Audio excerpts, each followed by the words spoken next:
Depuis l'indépendance de la Côte d'Ivoire, c'est-à-dire 50 ans après, on observe toujours une insuffisance d'infrastructures sanitaires adaptées à la population. Bonjour et merci d'être avec nous. L'état de providence n'existe plus et dans l'état de Côte d'Ivoire à nous aider. C'est une phrase qu'a prononcée ici un illustre invité sur ce plateau. Est-ce que vous vous en souvenez ou pas? Ce n'est pas grave. Mesdames, Messieurs, nous recevons ici pour vous M. Armand Zaron, président fondateur de l'ADOE. Bonjour, M. Zaron. Bonjour. Bienvenue sur le plateau d'Ivoire TV. Merci, je vous en prie. Monsieur Zaron, vous êtes le président fondateur de l'ADOE. Qui est M. Zaron? Bien, merci. Je remercie Iwan TV. Je suis Zaron Womblignon Armand, à l'état civil. Je suis né dans le Cavali. Je suis en train de rentrer dans ma 60e année. Donc voilà, je réside à Paris, à Val-de-Fontenay. Avant, j'étais à Saint-Mandé, mais maintenant, je suis à Val-de-Fontenay. Et voilà, donc je suis natif du Cavali et aussi du Guémont, puisque je travaille aujourd'hui sur les deux pôles, c'est-à-dire Guémont-Cavali. Donc voilà, j'ai 3 enfants. Okay. Grand-père en plus aussi, voilà. Félicitations à vous. Merci. Aujourd'hui, M. Zaron, on pourrait dire que vous êtes un homme accompli. Vous aurez donc pu rester en France, profiter de vos vacances, aller sur des îles paradisiaques. Mais on se rend compte que vous décidez de revenir sur la terre de vos ancêtres, les bras chargés, à Déo. Quelles sont les raisons personnelles qui vous ont poussé à prendre cette initiative? Bon, merci beaucoup pour cette question qui est remplie de bon sens. Bon, les raisons ne sont pas personnelles. Si c'était personnel, je serais resté là-bas. Mais les raisons sont plutôt communautaires. Je suis issu d'une région riche, une région très riche en matière de minerais, en matière de tout ce que vous savez. Mais en même temps, les populations de ces régions sont pauvres. C'est de ça qu'il s'agit. Vous savez, c'est vrai qu'on dit depuis 1960, mais en même temps aussi, il faudrait que nous, les enfants de cette région, les fils de cette région qui sont partis à la diaspora, nous puissions penser un tant soit peu à ces populations. Il ne suffit pas de dire chaque fois que l'État n'a rien fait ou l'État ne fait rien. Alors que nous avons les capacités, les possibilités même d'aider cet État-là qui est comme la tête d'un insecte, donc comme dit souvent en gré, sa tête est très petite, elle reçoit plusieurs coups. Donc voilà, aujourd'hui l'État a plusieurs engagements au niveau de la Côte d'Ivoire et ne peut pas tout faire. Donc aujourd'hui, nous, les enfants de cette région, nous sommes assis, réfléchis pour apporter un tant soit peu l'aide à cet État, l'aide aussi à nos parents qui ont besoin vivement de nous. Donc voilà un peu ce qui fait de nous aujourd'hui des acteurs de développement. Vous aurez pu quand même vous contenter de construire une villa dans votre village, mais vous allez au-delà.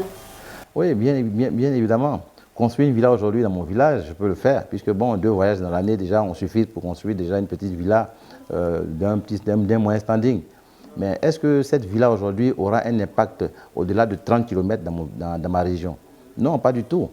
J'arrive, je construis ma villa, mes enfants sont à l'aise, on va qu'à nos occupations, on a une carte de santé, une carte d'assurance maladie de la France, on est malade, on retourne en France, on se soigne. Mais est-ce que ça aura un impact social au-delà de 30 km? Je dis non. Voilà, c'est pour ça qu'aujourd'hui, je ne mets pas l'accent sur me construire un appartement, me construire une maison. Je préfère d'abord que mon prochain, qui est mon parent, soit à l'aise, soit en bonne santé, soit en parfaite santé, puisse au moins manger. Quand on dit manger, c'est 3 fois par jour. Aujourd'hui, l'Ivoirien lambda mange peut-être 1 fois par jour. Et ceux qui ont un peu plus de moyens arrivent à manger 2 fois par jour, souvent même 0 par jour. Donc, vous voyez un peu, la balance n'est pas équilibrée.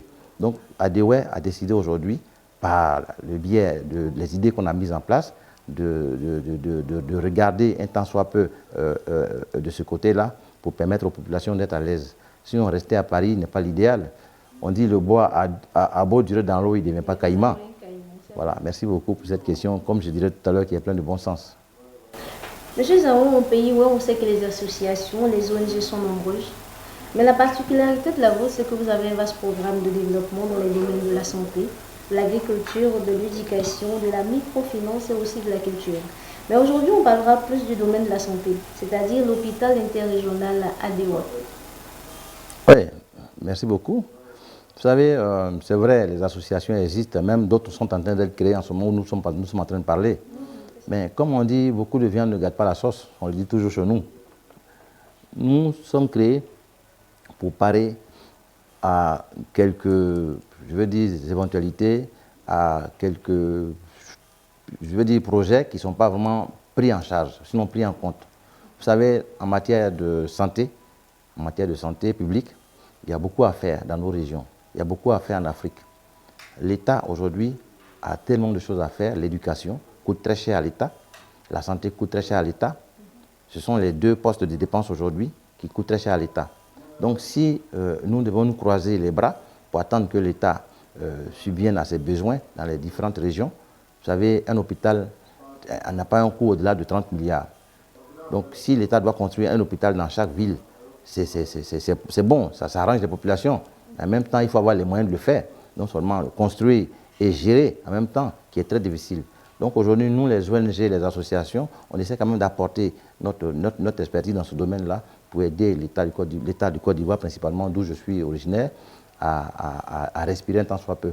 Voilà pourquoi aujourd'hui, nous sommes en phase vraiment de construire un hôpital dans la région du Guémoy et du Cavali. Je crois que l'hôpital sera quand même doté de 400 lits, il a 5 pôles d'activité, si je ne me trompe pas.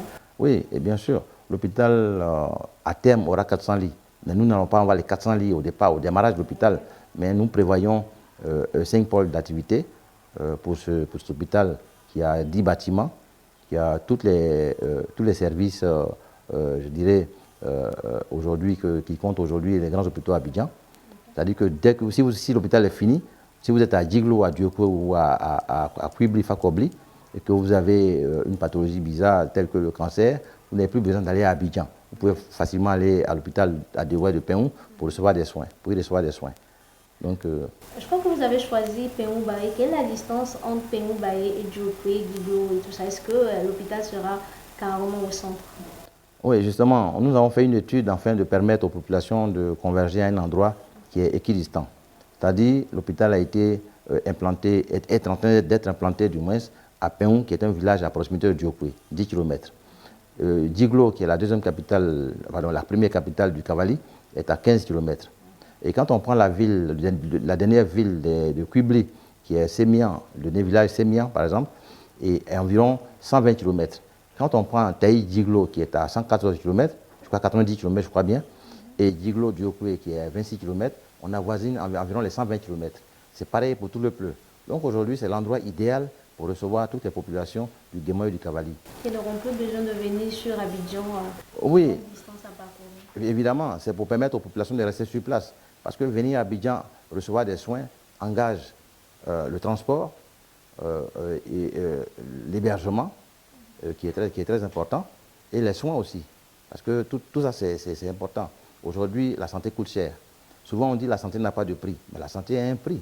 Les gens ne le disent pas. Voilà, justement. Donc, pour nous, aujourd'hui, pour permettre à ces populations qui n'ont déjà pas d'argent, pour payer l'hébergement, les soins de santé et tout ça, pour leur permettre de rester sur place et vaquer à leurs occupations, nous avons imaginé que les populations restent sur place.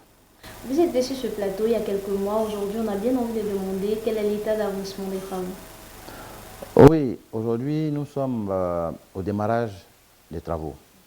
Nous avons passé le temps à parfaire toute la documentation du projet, c'est-à-dire accord de principe obtenu, les plans certifiés et validés par la DIEM. Aujourd'hui, nous sommes en phase de concrétisation du projet. Vous savez, il y a un adage qui dit que quand on demande à quelqu'un de l'aider à porter son bagage, il faut soi-même déjà faire un effort de lever un petit peu. Donc aujourd'hui, on a décidé de commencer sur 10 bâtiments, un seul bâtiment qui sert de bâtiment témoin dans nos actions. Donc depuis bientôt un mois, il y a un bâtiment qui sort de terre sur les 10. Comment est-ce que les populations de Péon-Baye voient et comment est-ce qu'ils ont vécu ce premier bâtiment qui est en train de sortir de terre? Bon, c'est un engouement, c'est une satisfaction totale des populations. Je me rappelle au début, on a dit que les gens qui viennent de la diaspora sont quand même des vendeurs d'illusions. Aujourd'hui, comment ils voient ça? Oui, justement, c'est pour ça que je l'avais dit en amont que pour ne pas se faire passer pour des vendeurs d'illusions, puisque tout le monde pense que bon, venir de Paris, c'est pour venir frimer, c'est vrai. Bon, quand on vient de Paris, c'est vrai, la différence est là, parce que nous vivons dans un état où nous avons presque tout à portée de main. Mais en même temps aussi, nous venons vers des parents démunis. Donc il ne faut pas jouer avec les esprits des gens. Vous savez, on dit, il faut mentir pour traverser le village, et non pas mentir pour rester au village. Je suis Oué, fils de Oué, fier d'être Oué, Je ne vais pas venir vers mes parents depuis aujourd'hui, depuis 2012, que je prends des avions aller-retour sur Paris, 2 fois, 3 fois dans l'année, pour venir mentir. Je pourrais aller mentir au Burkina, au Mali, dans les pays limitrophes. Là-bas, personne ne me connaît. Mais donc aujourd'hui, nous avons démarré un bâtiment qui sort de terre. Si c'est timidement, mais il sort de terre quand même. Je tiens à rappeler que c'est un coût global de 30 millions d'euros, soit 22 milliards de francs CFA. Quelle sera donc la durée des travaux de l'hôpital interrégional à Déré? Bon, si nous obtenons aujourd'hui un financement de façon globale, il prendra 3 ans. Mais comme compte tenu aujourd'hui des différents bailleurs que nous rencontrons aujourd'hui, je pense qu'on ira au-delà. Mais dans un premier temps, le bâtiment que nous avons entamé prendra 1 année de construction, c'est-à-dire vers fin 2020, on le finira. Ce bâtiment qui fait 50 mètres de long et 13 mètres de long, avec des différents services qui seront mis aussi, des différents services qui seront à inaugurer, je crois, fin 2020. Vous avez parlé de financement. Est-ce que déjà les bailleurs de fonds et les autorités administratives ont déjà donné leur accord de principe? Oui, évidemment. Vous savez qu'ici, on est dans un pays de droit. On ne peut pas aujourd'hui aller faire un trou d'un hôpital qui demande beaucoup d'attention au niveau santé, en matière environnementale. Puisque nous partons d'une ville, d'un village sain pour construire un hôpital. Donc il faut respecter toutes les consignes du ministère de la Santé en matière d'environnement, en matière de construction d'hôpitaux, puisqu'il y a des préalables à poser. Vous ne levez pas comme ça pour aller construire un centre de santé dans un village qui n'en hésitait pas. Il faut prévoir tout avant de commencer. Donc nous avons fait le tour d'horizon, nous avons obtenu l'accord de principe du ministère de la Santé, nous avons déposé notre plan au ministère de la Construction pour notre ACD. Déjà, tous les documents sont engagés. Mais en même temps, aujourd'hui, il faut commencer. Voilà. Ok, vous avez aussi lancé un appel de dons oui. Il y a quelques temps. Et comment est-ce que ça se passe? Oui, ça fait quand même un moment que nous lançons les appels aux dons. Vous savez, comme je dis, le peuple ouais, c'est un peuple généreux, comme on l'a toujours dit. C'est pour ça qu'aujourd'hui, quand tu arrives en pays ouais, avant même que tu t'assoies, tu as déjà à manger.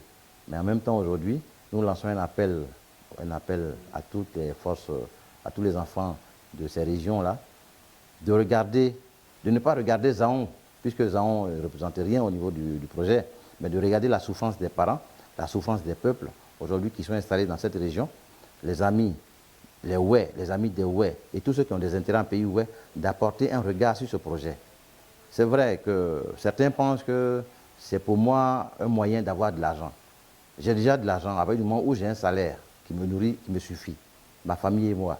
Donc je ne vais pas aller venir spolier ou escroquer les populations déjà à genoux. Donc aujourd'hui, quand on lance un appel aux dons, c'est parce que nous en avons besoin. C'est pour ça qu'il est important de montrer ce que nous avons fait pour que les populations qui veulent nous aider puissent voir véritablement qu'Adéoué a commencé quelque chose. Donc nous avons commencé un bâtiment qu'ils verront sur les réseaux sociaux, les images qui passeront pendant les interviews, ce sont des images réelles. Le travail a commencé. C'est pour ça que nous lançons des appels aux dons.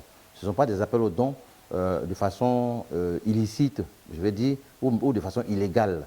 Ce sont des appels aux dons vraiment faits dans l'optique de recevoir et construire. Mais au niveau des bailleurs, les discussions sont en cours. Au niveau des subventions, les dossiers sont déposés aux différents conseils régionaux ou généraux au niveau de la France. Nous attendons les suites. Pour l'appel aux dons, c'est pour nous un plaisir de vous passer la caméra afin que vous regardiez voir tous ces ouais qui nous regardent afin de leur faire passer un message. Oui, je dis que nous avons lancé un appel aux dons. Je le répète, c'est pour construire l'hôpital Adéoué. L'hôpital Adéoué signifie déjà que rassemblons-nous autour d'un idéal, rassemblons-nous autour d'un projet. C'est un appel, c'est une idéologie. Ce n'est pas Adéoué tout court parce que Zaon fait partie d'Adéoué que Zaon demande qu'on vienne le soutenir. Mais en soutenant le projet de l'hôpital, vous soutenez les parents ouais, qui sont dans la détresse. Aujourd'hui, pour 20 000 francs, le coût de traitement du paludisme, les gens en meurent. Il suffit d'aller tous les vendredis soirs devant les champs mortuaires pour savoir que le pays ouais, est en train de partir. Il suffit de se déplacer, d'aller dans les hôpitaux pour savoir qu'aujourd'hui, il ne nous reste plus grande chose dans cette partie de la Côte d'Ivoire. Donc vraiment, je lance un appel vibrant à tous les enfants du Guémon et du Cavali, à tous ceux qui ont des intérêts dans cette partie de la Côte d'Ivoire, de se joindre à nous comme un seul homme et apporter leur soutien.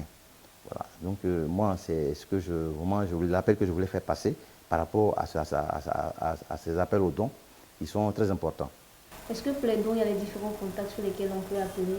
Oui, justement, les contacts, je vous les laissais tout à l'heure, qui seront mis en ligne pour des personnes qui souhaiteraient vraiment apporter du ciment, du fer, même de l'eau, ça peut quand même servir.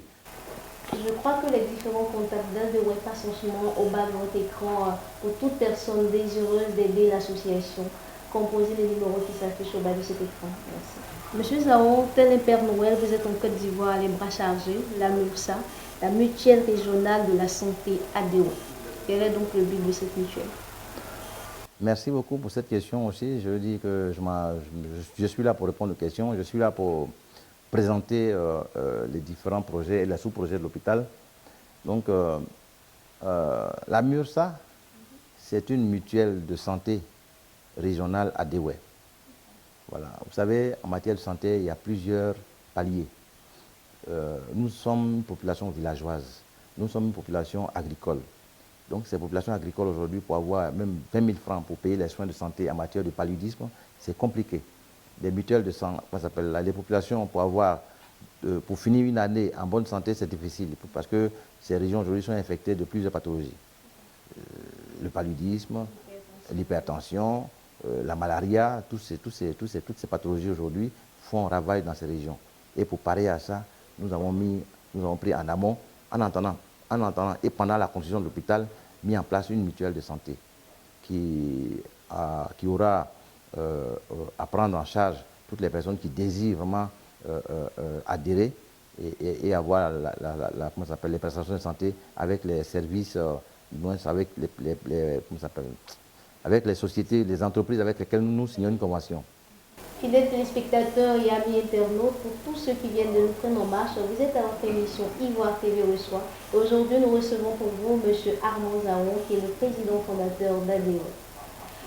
Monsieur Zaon, qui donc peut adhérer à la mutuelle et comment se fait l'adhésion? Merci. Je vous remercie encore une fois. Tout le monde peut adhérer à Adewey. Je veux dire que quand on parle de région, c'est une façon pour nous de commencer quelque part.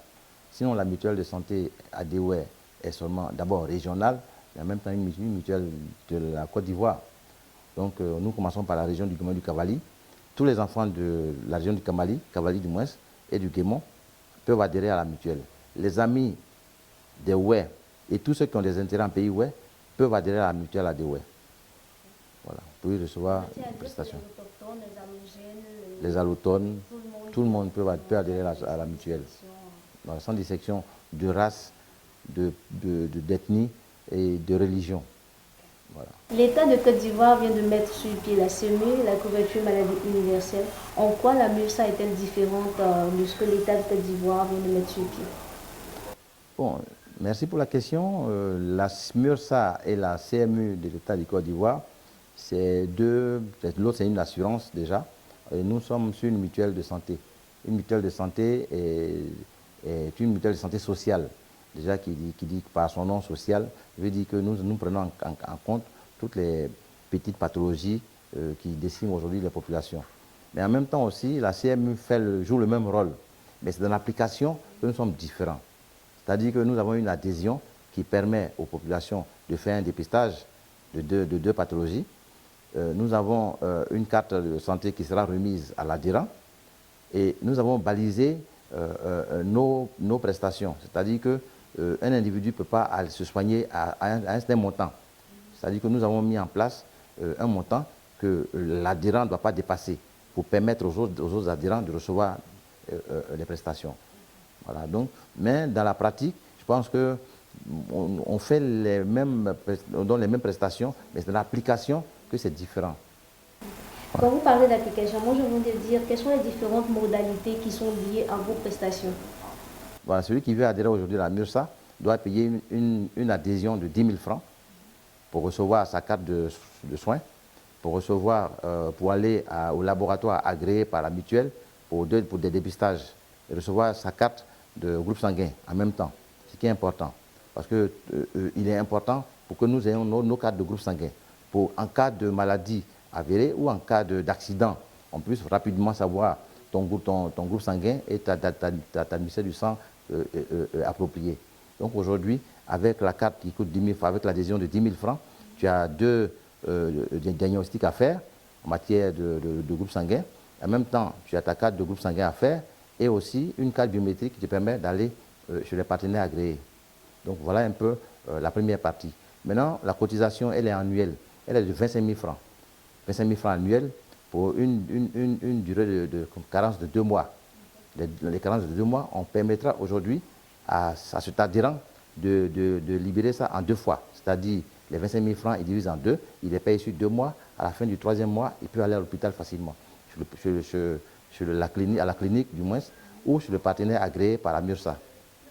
Maintenant, les prestations ont un montant de 150 000 francs tous les 3 mois que l'individu qui adhère aujourd'hui à la MURSA a droit.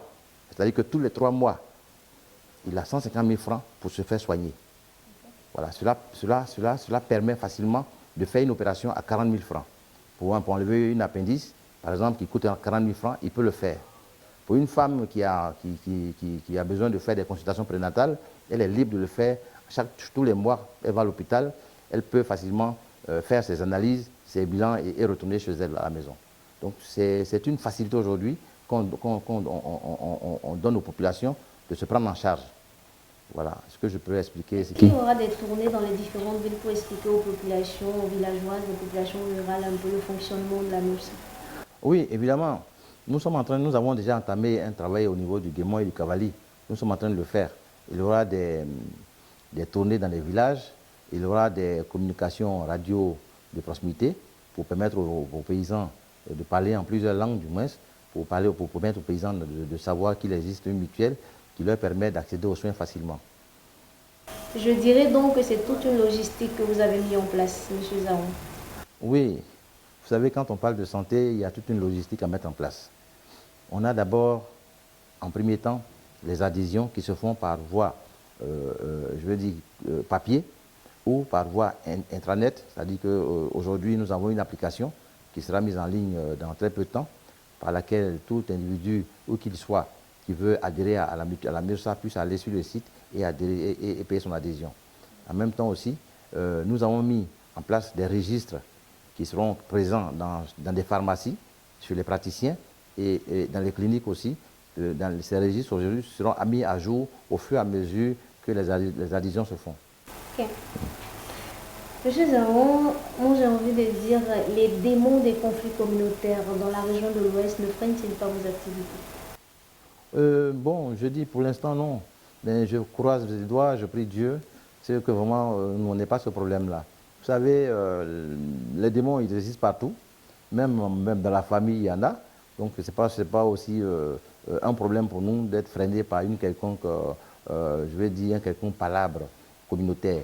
C'est vrai que les communautés aujourd'hui qui sont installées dans la région, nous vivons à ces communautés depuis très longtemps. Il y a des communautés qui sont installées dans le Guémon et dans le Cavali bien avant ma naissance. Et aujourd'hui, elles y sont. N'eût été les problèmes politiques qui ont secoué la région, nous vivons en parfaite harmonie avec les communautés qui sont installées dans la région. Et nous-mêmes aussi, on doit faire un effort pour aller au-delà de ces guerres de positionnement, de ces guerres politiques aujourd'hui qui déciment les régions. Les politiques sont, nous, la société civile, nous, les organisations non gouvernementales, nous sommes l'essence même des politiques.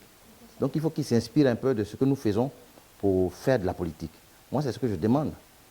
Nous sommes l'essence même des hommes politiques.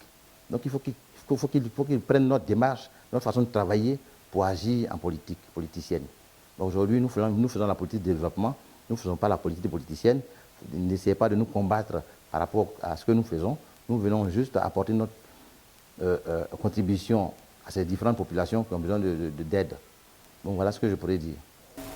Nous parlons tout à l'heure de politique. Je ne peux pas vous laisser partir sans quand même jeter un regard sur la situation sociopolitique en Côte d'Ivoire quand on sait que vous venez de la région de l'Ouest, une région qui a été beaucoup secouée par les crises à répétition de la Côte d'Ivoire depuis 2002. Je vous remercie. D'abord, nous sommes une association apolitique. Nous pouvons avoir un regard sur ce qui se passe sans toutefois donner notre point de vue. Je suis un humain qui respire et qui voit. Mais nous ne faisons pas de la politique, nous sommes apolitiques. Aujourd'hui, ce qui se passe chez nous ou bien en Côte d'Ivoire, tout le monde le sait, tout le monde le voit, mais nous n'avons pas vraiment de mots à dire. Nous sommes une association non gouvernementale, apolitique. Nous sommes une association de développement. Nous agissons là où les populations ont un mal. Nous agissons là où on a besoin de nous pour apporter un tant soit peu notre contribution en matière de développement. Voilà un peu le combat que nous menons. Sinon, ce qui se passe en Côte d'Ivoire, vraiment, ça ne nous intéresse vraiment pas au point de vue d'avoir une opinion sur ce volet-là. Voilà, donc je vous remercie pour la question, mais franchement, tout ce qui est dans le domaine politicien, je vous en prie, nous ne faisons pas de la politique. Merci pour cette réponse diplomatique. Monsieur Zaron, quel est votre mot de fin? Merci, madame. Je suis très heureux d'être pour la deuxième fois sur votre plateau. Je remercie Ivoire TV Net, voilà, .net, pour m'avoir accordé un tant soit peu ce plateau pour enfin faire comprendre à l'opinion nationale et internationale les enjeux de matière de développement à la région du Cavalier et du Guémon. Je profite là aujourd'hui pour dire merci à tous ceux qui ont, depuis des années, essayé quand même d'apporter un tant soit peu leur regard sur ce que nous faisons.